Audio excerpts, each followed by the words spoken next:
디모데후서 1장 9절에서 18절까지 말씀입니다. 디모데후서 1장 9절에서 18절까지 말씀 제가 봉독해 올리겠습니다. 하나님이 우리를 구원하사 거룩하신 소명으로 부르심은 우리의 행위대로 하심이 아니요 오직 자기의 뜻과 영원 전부터 그리스도 예수 안에서 우리에게 주신 은혜대로 하심이라. 이제는 우리 구주 그리스도 예수의 나타나심으로 말미암아 나타났으니 그는 사망을 패하시고 복음으로써 생명과 썩지 아니할 것을 드러내신지라. 내가 이 복음을 위하여 선포자와 사도와 교사로 세우심을 입었노라. 이로 말미암아 내가 또 이 고난을 받되 부끄러워하지 아니함은 내가 믿는 자를 내가 알고 또한 내가 의탁한 것을 그날까지 그가 능히 지키실 줄을 확신함이라. 너는 그리스도 예수 안에 있는 믿음과 사랑으로서 내게 들은 바 바른 말을 본받아 지키고 우리 안에 거하시는 성령으로 말미암아 내게 부탁한 아름다운 것을 지키라. 아시아에 있는 모든 사람이 나를 버린 이 일을 네가 아나니 그 중에는 부겔로와 허모게네도 있느니라. 원하건대 주께서 오네시보로의 집에 긍휼을 베푸시옵소서. 그가 나를 자주 격려해 주고 내가 사슬에 매인 것을 부끄러워하지 아니하고 로마에 있을 때에 나를 부지런히 찾아와 만났음이라. 원하건대 주께서 그로 하여금 그날의 주의 긍휼을 입게 하여 주옵소서. 또 그가 에베소에서 많이 봉사한 것을 내가 잘 아느니라. 아멘. 할렐루야. 오늘도 살아있는 하나님의 말씀을 통하여 우리에게 생명이 더해질 줄 믿으시길 바랍니다. 말씀에 생명이 있고 소망이 있고 우리의 인생에 해답이 있음을 믿으시길 바랍니다. 오늘도 말씀을 통해 성령께서 역사하실 때 깨닫게 하시는 은혜와 또 변화되는 은혜가 우리 모두에게 주어지기를 주님의 이름으로 축원드립니다. 우리말에 가지 많은 나무에 바람잘 날 없다라는 말이 있습니다. 자식이 많은 사람은 그만큼 걱정이 끊이질 않는다는 말인데 어디 자식이 많아야만 그러던가요? 자식이 없어도 늘 걱정 근심거리가 많은 것이 우리네 인생의 이야기입니다. 우린 연약하기에 하루에도 몇 번씩 흔들리고 또 흔들리곤 합니다. 예상치 못했던 문제와 실패, 건강의 질병의 문제나 또 사람과의 관계의 갈등의 문제, 그래서 때마다 흔들립니다. 평소엔 안전하고 또 평안한 것을 좋아하다 보니 이 흔들리는 것을 굉장히 싫어하고 때로는 두려워하기까지 하지요. 하지만 흔들리지 않는 인생이 과연 어디 있겠습니까? 흔들리지 않는 나무도 없고 흔들리지 않는 비행기도 없듯이 우리가 자라나기 위해선 또 목적지까지 도착하기 위해선 살아가기 위해서는 흔들림은 피할 수 없는 법입니다. 그렇다고 이 흔들리는 것이 꼭 나쁜 것만은 아닐 겁니다. 왜냐하면 흔들릴 때 우리가 한쪽에 치우쳐져 기울어져 있던 상태를 우리가 깨닫고 중심을 잡을 수가 있게 될 것이고 또 흔들릴 때 무엇이 중요한지 무엇이 진짜 필요한지 근본을 돌아보게 되기 때문입니다. 그렇기에 흔들릴 때 흔들릴 줄 알아야 합니다. 폭풍우가 몰려올 때 부러지는 나무가 있고 부러지지 않고 견디는 나무가 있는데 부러지는 나무는 대개 너무 강해서 바람을 이기려고 버티다가 유연하게 흔들리지 않아서 부러지게 됩니다. 인생이 그렇지 않습니까? 연약하기 때문에 흔들리지만 흔들리면서도 부러지지 않는 지혜가 필요한 법입니다. 제가 얼마 전에 군부대에 진중 세례를 하기 위해서 갔을 때 거기서 장병들에게 그런 말을 했습니다. 문제를 문제 삼지 않으면 문제될 것이 없다. 제가 그 젊은 시절에 참 많이 힘이 되고 위로가 되었던 그 말이어서 전해 주었습니다. 그러면서 이어진 말이 그래도 내가 문제를 삼지 않아도 얼마든지 나를 힘들고 괴롭게 할 만한 문제거리들은 차고 넘칩니다 라는 말을 또 하기도 하였습니다. 그래서 우리는 이 흔들림을 두려워하지 말고 당연하게 받아들일 수 있어야 합니다. 우리가 바람이 분다고 바람을 원망하겠습니까? 세상을 탓하겠습니까? 흔들리는 것이 이상하고 흔들리면 안 된다고 생각할 때 오히려 그 바람이 우리를 더 괴롭고 힘들게 흔들 것입니다. 반대로 흔들림을 당연하게 여긴다면 당황하지 않고 민첩하고 유연하게 대처할 수 있을 것입니다. 두 번째로, 흔들림의 시간을 통해 우리는 뿌리를 내리고 또 중심을 잡을 수 있는 기회 삼아야 합니다. 나무가 흔들리면서 뿌리를 더욱 깊이 땅에 내리듯이 우리도 흔들릴 때 더욱 말씀과 기도로 깨어 있어 주님께 믿음의 뿌리를 내려야 하는 시간일 줄 믿습니다. 우리 골로새서 2장 6절 7절 말씀 합독해 보겠습니다. 시작. 그러므로 너희가 그리스도 예수를 주로 받았으니 그 안에서 행하되 그 안에 뿌리를 박으며 세움을 받아 교훈을 받은 대로 믿음을 굳게 서서 감사함을 넘치게 하라. 아멘. 비록 흔들리긴 하나, 비록 바람이 부나 뿌리를 깊이 내리고 믿음을 견고하는 기회로 삼는다면 보다 거센 풍파가 인생에 몰아칠 때 우리는 쓰러지지 않고 부러지지 않고 넉넉히 이겨내게 될 것입니다. 그 끝에 비로소 결실이 맺어지게 되는 것이지요. 마지막으로, 혹여나 거센 풍파에 인해 인생이 휘어지고 마음이 무너졌다면 다시금 예수 그리스도의 십자가를 바라보시길 바랍니다. 예수님의 십자가도 흔들렸습니다. 예수님이 십자가 죽음 앞에 그 괴로움을 견디다 못해 땀방울이 핏방울이 될 정도로 기도하셨지요. 사랑하는 제자들의 배신과 하나님과의 단절의 시간은 너무나도 괴로움의 고통의 시간이 되었을 것입니다. 어느 누구보다 거센 폭풍을 맞으신 것이 바로 우리 예수님이라는 것이지요. 그러나 그분은 십자가 앞에서 기도하셨고 끝까지 순종하셨으며 고통을 당하시며 죽으셨지만 주님의 십자가는 결코 부러지지 않았습니다. 오히려 부활의 첫 열매가 되셔서 우리에게는 참 소망을 안겨주신 것입니다. 우리가 그 십자가를 바라보며 그 십자가를 붙들 때 넘어져도 일어나고 부셔져도 회복의 자리로 나아가게 될 줄로 믿습니다. 사랑하는 성도 여러분, 사망을 이기신 주님께서 우리의 연약함을 왜 모르시겠습니까? 연약하기 때문에 주님이 오셨고 연약하기 때문에 십자가를 지셨습니다. 그래서 우리가 흔들리는 것도 이해하시고 넘어지는 것을 책망하지도 않으실 것입니다. 아니, 흔들릴 때 더욱 우리의 곁에 가까이 다가오셔서 우리를 위로하시고 붙잡아 주실 줄로 믿습니다. 그 주님의 손을 굳게 붙잡고 날마다 승리하시는 성도님들 되시기를 주님의 이름으로 축원드립니다. 우리 함께 이렇게 고백했으면 좋겠습니다. 주님여, 이 손을 꼭 잡고 가소서. 약하고 피곤한 이 몸을 폭풍을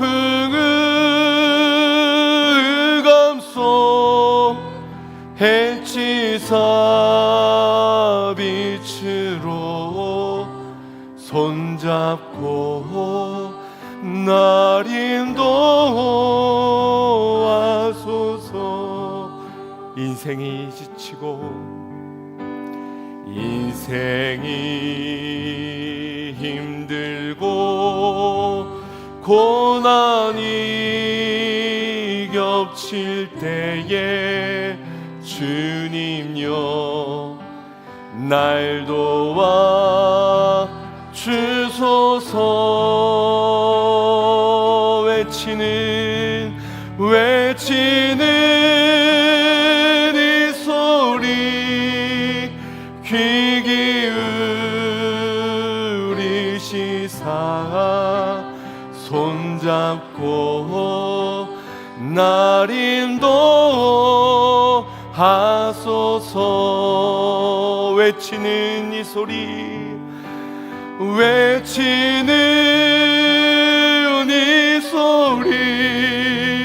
귀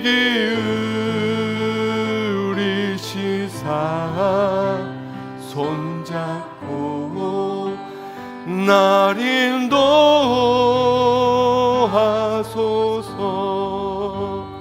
아멘. 바람잘 것 없는 우리의 인생 가운데서 삶의 균형을 잃지 마시고 언제나 주님 손잡고 일어나시는 성도님들 되시기를 주님의 이름으로 축원드립니다. 오늘 본문의 말씀인 이 디모데 후서는 바울의 옥중 서신으로서 그가 옥에 갇혀서 고난을 당하던 중에 사랑하는 제자 디모데를 향해 쓴 편지입니다. 어느 정도 예상이 되겠지만 사도 바울은 어느 때보다도 기독교를 향한 심한 핍박과 박해 가운데서 지금 옥중살이를 하고 있습니다. 몸을 살릴 법도 한데 그럼에도 바울은 자신의 신앙을 지키기 위해 또한 고난을 받으며 사명을 감당하면서도 거센 바람을 홀로 맞이하고 있습니다. 오늘날도 기독교를 향한 평판이 그리 좋지 못하고 또 더러는 조롱과 또 비난도 받기도 하지만 이러한 문제가 어디 하루 이틀의 문제입니까? 초대교회가 세워지고부터 지금까지 계속해서 교회를 향한 핍박은 어느 시대에나 끊이질 않았습니다. 본문의 배경이 되는 AD 66년에서 68년경에는 로마의 네로 황제로 인하여서 기독교 박해가 굉장히 심할 때였습니다. 특별히 로마의 팔라티노 언덕 아래의 궁전 벽면에는 1875년도에 발견되어진 이 낙서를 보게 됩니다. 이 낙서의 그림은 당나귀 머리를 한 남성이 십자가형을 당하고 그 옆에는 마치 십자가에 달린 그를 조롱하는 듯 쳐다보는 옆에 사람의 모습이 석고로 새겨져 있습니다. 학자들이 추정하길 이 낙서는 AD 50년에서 250년 사이에 새겨진 것으로 추정을 하고 있습니다. 내용은 기독교인들이 십자가에 처형된 당나귀를 믿고 있다라고 놀림을 하는 조롱의 그림입니다. 이런 사회적 분위기라면 당시 기독교인들이 사회적으로 겪었을 고통은 쉽게 짐작할 수 있을 것입니다. 바울은 현재 감옥에 갇혀 사슬에 매여 있는 상태입니다. 지금과 달리 이 당시 감옥에 투옥된 죄수들에게는 어떤 편의도 제공이 되어지지 않았습니다. 그때 인권이 뭐가 있었겠습니까? 그래서 이후에 4장에서 보면 디모데에게 부탁 하나를 하기를 겨울이 오기 전 겉옷을 가지고 어서 와달라는 애원의 글을 쓰기도 하였습니다. 우리가 바울로부터 영상을 보면서 바울과 실라가 갇혔던 그 감옥이라고 추정되어지는 곳을 보기도 하였지요. 천장은 뚫려져 있고 좁은 그 감옥 안에 아무런 시설도 화장실도 세면도 이부자리도 하나 없는 그곳에 그 차디찬 곳에서 괴로움은 고통을 당해야 했던 것이 바울의 처지였다는 겁니다. 그 가운데 가족이나 지인들이 이 감옥에 갇힌 죄수를 돌봐주어야 하는 그런 상황입니다. 그런 죄수를 혹 가족들이 지인들이 돌봐주기나 하면 이 사회적으로 죄수와 그들을 같은 뜻을 한 사람으로 프레임을 씌워서 어려움을 겪게 만들기도 했습니다. 그렇다고 바울이 대단한 잘못을 저지르기나 했습니까? 그가 감옥에 갇힌 이유는 그저 황제의 뜻을 어긋났기 때문입니다. 황제를 믿지 않고 예수 그리스도를 주로 믿는다는 것, 황제의 뜻을 전하지 않고 복음을 선포했다는 이유에서였습니다. 바울의 입장에서 이것이 얼마나 억울하고 개탄스러운 상황입니까? 다른 것도 아닌 그들을 위해서, 저들을 위하여서 복음의 기쁜 소식을 전한 것인데 하나님께는 하나님의 영광과 그의 나라를 위하여서 그분을 위하여서 헌신한 것인데, 그러니 이 상황이 충분히 신앙적으로 흔들릴 수 있는 상황이었다는 겁니다. 그러나 바울은 흔들림이 없었습니다. 오히려 담대하게 선포를 하지요. 로마서 1장 16절 말씀에 나는 복음을 부끄러워하지 않습니다. 이 복음은 모든 믿는 자에게 구원을 주시는 하나님의 능력이 되기 때문입니다. 바울은 복음을 전하다가 수없이 매를 맞고 재차 감옥에 갇혔지만 그는 복음을 부끄러워하지 않고 오직 복음이 하나님의 구원의 능력됨을 믿고 확신했던 것입니다. 오늘 본문인 디모데후서 1장에서도 자주 표현하는 단어이지요. 나는 복음을 부끄러워하지 않습니다. 8절, 12절, 16절에서 반복해서 외칩니다. 바울이 이러한 표현을 반복해서 쓰고 있는 것은 지금 그가 마주한 상황이, 문제가 총체적으로 부끄러운 상황처럼 보일 수 있기 때문입니다. 겉으로만 보고 겉으로 나와지는 결과만을 확신하며 따르는 이들의 눈엔 지금 바울의 상황은, 형편은, 그리고 그가 믿고 따르는 예수와 복음은 매우 미련하고 어리석게 보였을 것입니다. 게다가 그들의 눈에 비춰진 예수님은 명백한 실패자가 아닙니까? 당시 십자가는 가장 수치스러운 사형 도구요, 극악무도한 이들에게 내려졌던 최악의 형벌 도구였습니다. 그런 십자가에 달린 예수를 믿는다는 건 당연히 미련한 일로 여겨졌고, 결과적으로 바울도 지금 옥에 갇혀 수없이 매를 맞고 있으니 무슨 말이 더 필요하겠습니까? 어리석다, 미련하다, 바울을 이해할 수가 없었을 겁니다. 하지만 바울이 이 복음을 부끄럽게 여기지 않을 수 있었던 근거가 있었으니 그건 그가 마주한 고난이 견딜만 해서 이겨낼 수 있을 문제여서가 아닙니다. 다만 자신을 구원하시고 구원을 베푸시고 불러주신 그 소명으로 주님의 은혜가 임하였다는 것을 믿었기 때문입니다. 우리 9절 본문 말씀 합독해 보겠습니다. 시작. 하나님이 우리를 구원하사 거룩하신 소명으로 부르심은 우리의 행위대로 하심이 아니요 오직 자기의 뜻과 영원 전부터 그리스도 예수 안에서 우리에게 주신 은혜대로 하심이라. 아멘. 주님이 나를 불러주심은 나의 어떤 공로나 행위로 인하여서가 아니라 그저 하나님이 뜻하셔서 그분의 은혜로 말미암아 허락되어진 부르심이라는 것을 믿었던 것입니다. 이 은혜는 영원 전부터 예수 그리스도로 계획되어졌고 그리고 예수님으로 나타나 확증되었습니다. 그래서 10절에서 말씀하고 있는 것처럼 그는 죽으심을 패하고 복음을 통해 영생을 드러내셨다라고 당당히 선포를 하고 있는 겁니다. 바울은 그렇게 자신을 불러주신 은혜의 부르심을 잊지 않았습니다. 처음 바울은 사울이라는 젊은 청년 시절 사내들임으로부터 큰 힘을 얻어 예수 믿는 자들을 앞장서서 핍박했던 자였지요. 예수님이 하나님의 아들이심을 알지 못했고 또 예수님이 부활하셨다는 사실도 믿지 않았습니다. 그러다가 다메섹 도상에서 빛 가운데 예수님을 만나게 되고 한 가지 질문을 던집니다. 주여 누구시니까? 예수님은 나는 네가 핍박하는 예수다라고 답해 주셨습니다. 바울은 그제서야 깨달았습니다. 아, 예수님이 하나님의 아들이시구나. 예수님이 부활하셨다는 사실이 진짜구나. 그래서 바울은 두 번째 질문을 던지게 됩니다. 사도행전 22장 10절 말씀에 보면 주여 내가 무엇을 하리이까? 이렇게 묻자 예수님은 다메섹으로 들어가라. 네가 해야 할 모든 것을 거기서 이루리라. 빛 가운데 앞을 보지 못하게 된 소경이 된 바울의 입장에서 무엇보다도 눈을 뜨게 해달라는 것을 구해야 할 것 같습니다. 하지만 그는 눈을 뜨게 해주세요, 제발 한 번만 살려주세요, 그렇게 구하지 않았습니다. 3일을 금식하면서 그가 구한 것은 그저 주님 내가 무엇을 하리이까? 나 같은 죄인을 그냥 죽이시지 않고 나 같은 괴수를 왜 만나 주셨는지 주여 내가 알 수 없사오니 내가 무엇을 하여야 하리이까? 그때의 주님의 음성은 내가 너를 이방인에게로 보내리라. 그리고 아나니아를 통하여서 분명해진 그의 사명은 바로 너로 이방인의 사도가 되게 하시겠다 하신다라는 걸 그 주님의 음성을 듣게 되었습니다. 바울은 그날부터 자신을 불러주신 하찮은 보잘것없는, 아니 죽어마땅한 죄인된 괴수된 자신을 불러주신 그 은혜를 잊을 수가 없었던 것입니다. 아, 그래서 주님이 나를 살려주셨구나. 아, 그래서 주님이 나를 찾아와 만나 주셨구나.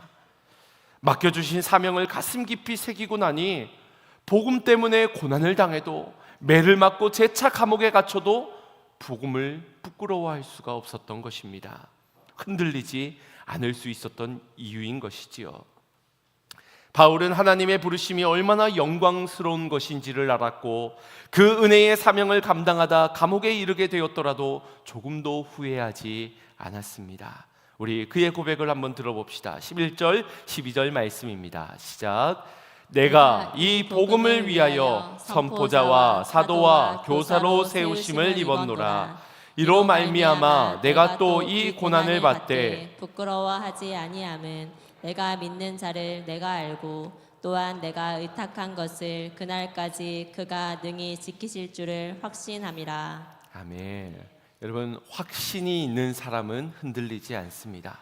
흔들린다면 99.9%의 확신이 0.0001이라도 의심이 있기 때문에 흔들리는 것이지 100% 확신하는 사람은 흔들리지 않을 것입니다.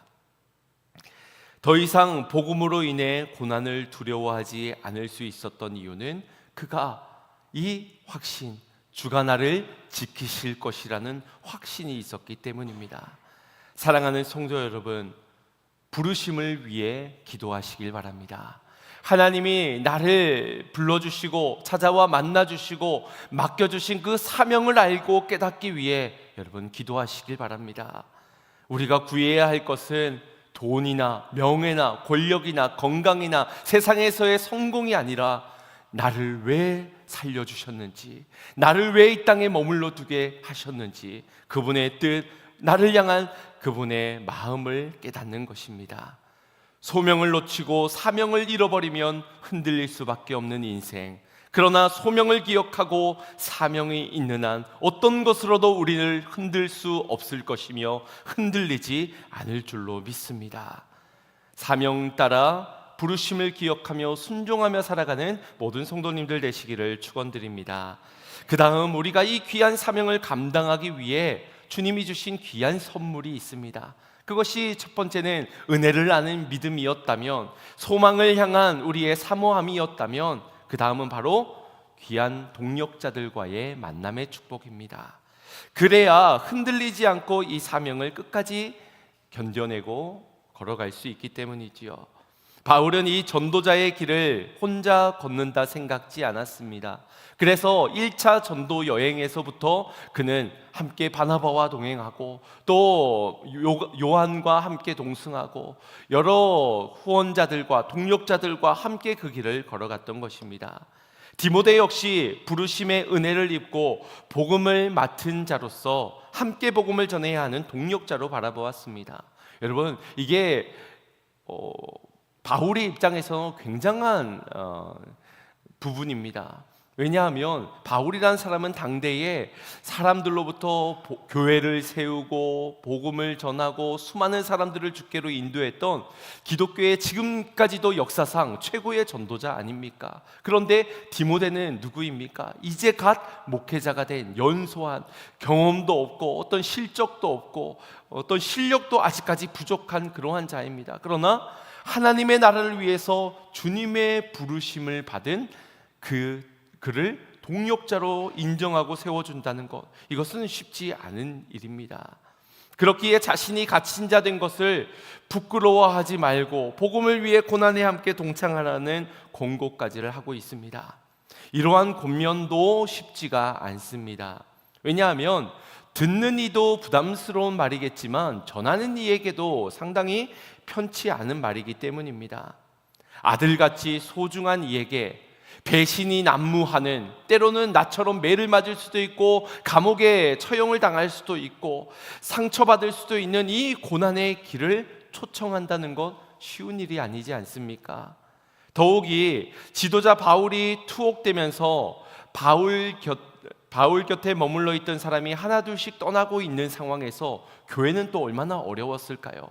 바울의 빈자리를 디모데가 채우고 있었던 쉽지 않은 그런 상황에서 오히려 나와 함께 고난에 동참해라, 이 초대의 말을 하는 건 쉽지가 않았을 것입니다. 우리가 보통 자녀들을 향해서 나는 힘들어도 너는 안 힘들었으면 좋겠다, 내가 괴로웠던 건 너는 경험하지 않았으면 좋겠다, 우리 그런 마음들이 다 있지 않습니까?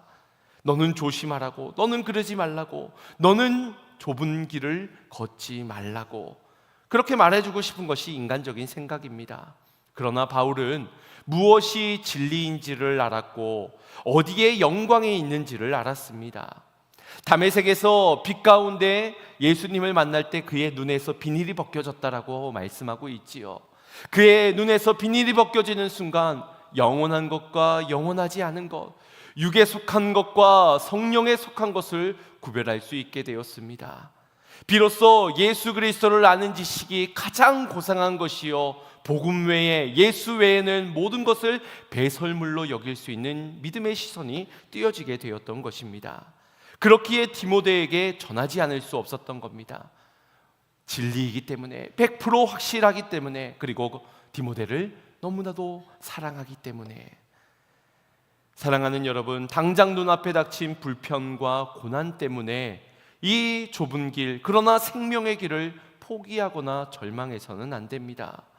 그러니 주님의 음성을 듣고 그 사명의 길을 끝까지 걸어가야 하지 않겠습니까? 디모데를 향한 바울의 권면은 곧 우리를 향한 주님의 권면이기도 할 것입니다. 우리 13절 14절 말씀 합독해 보겠습니다. 시작. 너는 그리스도 예수 안에 있는 믿음과 사랑으로서 내게 들은 바 바른 말을 본받아 지키고 우리 안에 거하시는 성령으로 말미암아 내게 부탁한 아름다운 것을 지키라. 아멘. 주님이 너희를 능히 지킬 것이니 너희도 주님의 아름다움을 끝까지 지켜야 한다. 여기 바른 말이란 문자적으로 휘기아이노라는 헬라어인데 건전한 그리고 건강한이라는 뜻을 가지고 있습니다. 복음서에서는 이 단어가 주로 예수님께서 병고침을 받은 이들을 묘사할 때 사용하셨는데 그 의미 속에서는 이전에 병들고 불완전한 우리의 연약한 인생이 예수님을 통하여서 온전하게 되었듯이 이 진리의 말씀, 바른 복음에 선포되어질 때 비로소 우리의 영혼이 살고 삶이 회복되어지는 치유의 역사가 일어난다라는 것입니다. 그러니 이 복음을, 이 바른 복음을 부끄러워하지 말고 본받아 지키라. 단순히 기억 속에서 잊혀지는 정도가, 기억하는 정도가 아니라 복음의 본을 정확히 따르며 성령의 도우심으로 말미암아 그 복음을 신실하게 살아내라는 것입니다. 복음으로 살아내고 복음을 끝까지 지키며 그 복음을 전하면서 살라는 것입니다. 바울은 그렇게 자신이 예수님으로부터 받은 지상명령, 복음으로 하나님의 나라를 세워가야 하는 그 사명을 위임받게 되었습니다. 그리고 위임받은 그 사명을 지금 복음으로 낳은 아들인 디모데에게 그대로 위임하고 있습니다. 디모데 역시도 그가 위임을 받아 끝까지 복음을 부끄러워하지 않고 사역을 하면서 또 다른 후기자에게 위임하였을 것이고 가까이 있는 가족들에게, 자녀들에게, 또 교우들에게, 사랑하는 이들에게 이 나라를 위임하였을 것입니다. 그리고 그 위임한 것이 오늘날 저와 여러분에게까지 전해지게 된 줄로 믿습니다. 결국 우리 모두가 하나님의 나라를 위하여 부름받은 자들로서 복음으로, 말씀으로 주님의 나라를 세움받기 위해 위임받은 주님의 동력자들이라는 사실입니다. 사명의 길에서 이 동력자들과의 함께 협력함이 주님 보실 때 너무나도 큰 아름다움임을 잊지 마시길 바랍니다. 주님이 주신 일을 끝까지 감당하는데 동력자들과의 협력이 큰 힘이 될 것입니다. 그래서 바울이 끝까지 복음을 신실하게 살아내고 전할 수 있었던 것은 첫째는 하나님의 은혜요, 복음의 신실한 능력이요, 그리고 그의 곁에 함께 힘이 되어준 사랑하는 동력자들이 있었다는 사실을 그는 부인하지 않고 소개를 합니다. 15절 말씀을 보면 먼저는 부겔로와 허모게네를 포함한 아시아의 모든 사람들이 바울을 버렸다라고 소개합니다. 어쩌면 가장 고독스럽고 외로울 수 있는 그 순간에 자신을 배반하고 떠난 사람들을 보는 것은 그에겐 큰 아픔이었을 것입니다. 얼마나 그 아픔이 컸던지 아시아에 있는 모든 사람이라고, 정말 모든 사람이 바울을 배신했겠습니까? 그렇지는 않았겠지만 그만큼 그에겐 큰 아픔과 상처와 충격으로 다가왔을 것이라는 걸 말하고 있는 겁니다. 여기에 언급되어진 부겔로와 허모게네라는 사람이 구체적으로 어떤 사람인지는 성경이 기록하고 있지는 않지만 그래도 디모데에게 그들의 이름을 언급하고 있고 네가 알 것이다 라고 말하고 있는 것으로 보아 어쩌면 공동체의 리더급의 비중이 있는 영향력 있는 사람들이었을 것으로 예상되어집니다. 그만큼 그러한 이들의 변절이 바울에게는 더욱 가슴 아픈 일이었을 겁니다.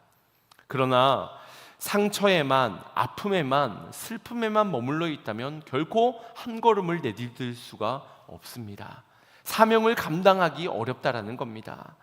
사명을 감당하는데 가장 큰 장애물이 되는 것이 바로 사람이요 관계이지요. 그 사람의 말 한마디, 행동 거지 그런 것들로 인하여서 우리는 쉽사리 사역이 흔들리곤 합니다. 여러 감정들, 서운하고 섭섭한 감정들이 더 앞서기 때문입니다. 하지만 바울이 다시 일어날 수 있는 힘 역시도 사람으로부터 받고 있는 것을 보게 되지요. 16절부터 18절에 이 오네시보로라는 인물을 통하여서 그가 큰 위로를 얻었다는 것을 보게 됩니다. 변절자들로 인해 좌절도 했지만 감옥에 갇힌 바울을 부끄러워하지 않고 여러 번 찾아와 돌봐준, 섬겨준 오네시보로의 격려로 큰 힘을 얻게 된 것입니다. 이 오네시보로의 열심을 다한 부지런한 섬김을 보십시오. 한두 번 할 수도 있고 그 한두 번으로 인해서도 많은 어려운 상황을, 손해를 감수해야 될 수도 있었겠지만 그럼에도 이 바울을 향한 지친 동력자, 낙심한, 흔들리고 있는 그를 향한 오네시보로의 발걸음은 부지런함으로 계속해서 찾아오게 됩니다. 덕분에 낙심했던 바울도 넉넉히 상처를 극복해내고 이렇게 디모데를 격려하는, 위로하고 또 사역을 권면하는 편지까지를 보낼 수 있었던 것 아니겠습니까? 때론 외로움과 싸워야 하고 또 여러 위협들로부터 싸워야 하는 순간이 있고 섭섭한 감정들과도 싸워야 할 것입니다. 그러나 그때에 오네시보로 같은 이들이 있다는 것을, 디모데와 바울과 같은 동력자들이 함께 있다는 것을 잊지 마시길 바랍니다. 또한 여러분이 누군가에게 그와 같은 따뜻한 격려, 부지런한 섬김으로 힘이 되어주는 그런 귀한 동력자들이 되시기를 주님의 이름으로 축복합니다. 말씀을 정리하겠습니다. 그리스도인으로 산다는 건 매우 영광스러운 일이긴 하나 그러나 불편과 손해, 희생을 감수하며 살아야 하는 인생이라는 의미도 담고 있습니다. 십자가를 지면서 어찌 살 궁리부터 할 수 있습니까? 물론 영원한 생명이 거기에 있긴 하나 이 땅에서도 살고자, 죽지 않고자 십자가를 지려면 어찌 그 십자가를 질 수 있겠는지요? 죽음을 각오하고 불이익이나 수모를 감내하며 그저 우리는 영원한 소망의 나라를 바라보며 살아야 하는 것입니다. 쉽지 않을 것입니다. 그러나 그렇게 살아낸 믿음의 선조들이 얼마나 많습니까? AD 3세기 중엽 부분에 세계사를 뒤흔들었던 키프리아누스라는 역병이 이 유럽과 소아시아 전역에 퍼지고 있는 상황일 때 기독교인들만은 목숨 걸고 그 병으로 고생하는 이들을 돌봐주었다고 합니다. 다른 이들을 돕다가 자신의 죽음까지 몰고 간 이 기독교인들을 향해 사람들은 죽고 싶어 안달난 사람이라고 말하기까지 하였습니다. 여러분, 그들이라고 죽을 줄 몰랐겠습니까? 알았을 것입니다. 옆에서 사람이 죽어가고 자신의 몸에도 그런 역병이 퍼지는 것을 보면서 두려웠을 겁니다. 그러나 그가 그 사명의 자리를, 복음이 있어야 하고 위로와 격려, 섬김이 있어야 하는 그 자리를 외면하지 않았던 것은 하나님의 은혜가 있었고 예수 그리스도의 복음이 나를 살렸고 그가 나를 만나 주신 이유, 그가 나를 살려 주신 이유, 그가 계신 그곳에 자신이 서야 한다는 것을 부인할 수 없었기 때문인 것입니다. 어디 그뿐입니까? 우리나라에서도 일제 강점기 시절 강압적으로 신사참배를 하라고 요구하는 그 앞에 많은 기독교인들이 이것은 우상 숭배가 아니라 그저 국민 의례와 같은 것입니다 라고 이 말을 하면서 신사참배에 동참을 하였습니다. 그리고 오히려 신사참배를 거절하는 교인과 이 교회들을 제명하기도 하였습니다. 그럼에도 신사참배를 끝까지 거절하면서 목숨을 버렸던 주기철 목사님이나 한상동 목사님, 주남선 목사님, 우리가 잊을 수가 없을 겁니다. 가정이 있고 먹여 살려야 할 자식들도 있고 돌봐야 하는 교회와 성도들이 있지만 그럼에도 하나님을 향한 믿음을 저버릴 수 없어 그들은 끝까지 신앙을 지키며 불구덩이로 뛰어들었던 것입니다. 오늘날 우리가 신앙을 지키다가 믿음 때문에 복음 전한다고 감옥에 갇히거나 고문을 당하는 일은 없을 겁니다. 걱정하지 말고 전도하시길 바랍니다.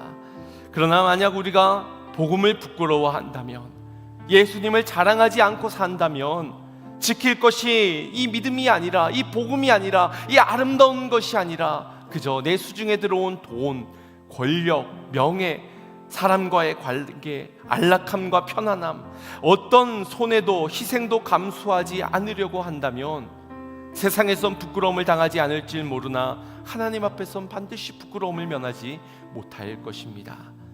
모두가 믿음이 있는 것처럼 보이나 결국 이 고난 앞에선, 이 희생과 손해, 십자가 앞에선 흔들리게 되지요. 금세 탄로가 나게 됩니다. 영원한 것을 바라보는 믿음이 없다면 복음을 버릴 것이고, 그러나 오네시보로처럼, 디모데처럼 거짓 없는 믿음을 가지고 있는 자라면 끝까지의 아름다운 복음을 지키고 오히려 복음을 위한 고난을 함께 받기를 자원할 것입니다. 사랑하는 여러분, 끝까지 믿음을 지켜가시기를 바랍니다. 복음을 부끄러워하지 말고 당당히 자랑하시길 바랍니다. 당장 눈앞에 닥친 불편과 고난으로 인해 포기하지 마시고 주님의 음성을 들으십시오. 나를 부끄러워하지 말고 오직 하나님의 능력을 따라 복음과 함께 고난을 받으라. 이 한 주간 믿음을 지키며 오직 예수와 복음만을 자랑하며 사시는 모든 성도님들 되시기를 주님의 이름으로 축원드립니다. 우리 주신 말씀 생각하시면서 찬양으로 결단하고 기도하도록 하겠습니다. 주 선한 능력으로, 주 선한 능력으로 안으시네. 그 크신 팔로 날 붙드시네. 절망 속에도 흔들리지 않고 사랑하는 주 얼굴 구하리. 이전의 괴로움 날 내워싸도, 이전의 괴로움 나 해워싸고 고난의 길을 견딘다 해도 주님께 모두 맡긴 우리 영혼 끝내 승리의 날을 맞으리. 선한 능력으로, 선한 능력으로 일어서리. 주만을 지어리. 믿음으로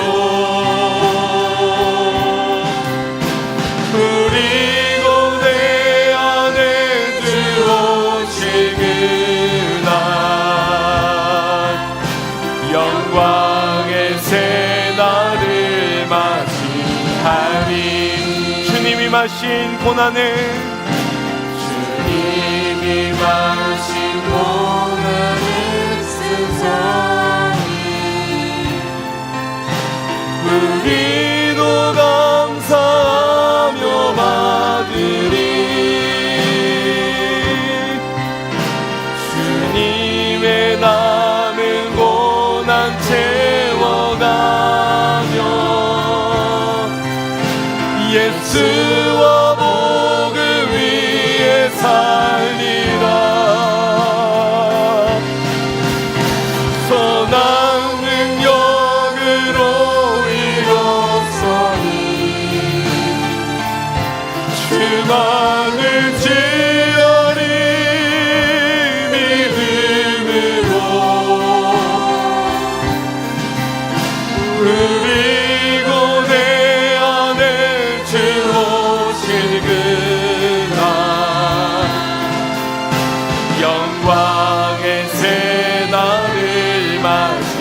하리 믿음으로 고백합니다. 승리의 새날을 맞이하리. 아멘. 여러분, 우리의 인생의 흔들림은 피할 수 없을 것입니다. 그러나 무엇을 위해 흔들리고 있느냐? 배설물과 같은 것을 지키기 위해 흔들리고 있느냐? 썩어질 것을, 버려질 것을 위해서 그걸 움켜쥐기 위해 흔들리고 있느냐? 아니면 영원한 것을 위해, 가장 고상한 지식을 위해, 복음을 위해, 예수를 위해 우리가 흔들리고 있느냐? 이건 전혀 다른 차원의 문제일 것입니다. 여러분, 슬픔을 당하나 아픔과 상처도 있겠으나 괴로움과 고통도 있겠으나 여러분, 우리가 다시 일어나 서야 하는 이유는 바로 복음을 위해서입니다. 예수님 때문에입니다. 그분의 나라를 우리에게 맡기셨기 때문입니다. 그것을 위해 나를 살려주셨고 그것을 위해서 나를 만나 주셨기 때문입니다. 여러분, 부인할 수 없는 이 사명을 위해 살아가야 하지 않겠습니까? 이 사명을 위하여서 때로는 흔들릴 수도 있어야 하지 않겠습니까? 주님, 사랑하는 동력자들과 함께 이 사명 감당케 하여 주시옵소서. 흔들리더라도 다시 일어나 주님의 나라를 위해 사는 자로 살게 하여 주시옵소서. 우리 함께 주여 한번 부르짖고 기도하겠습니다. 주여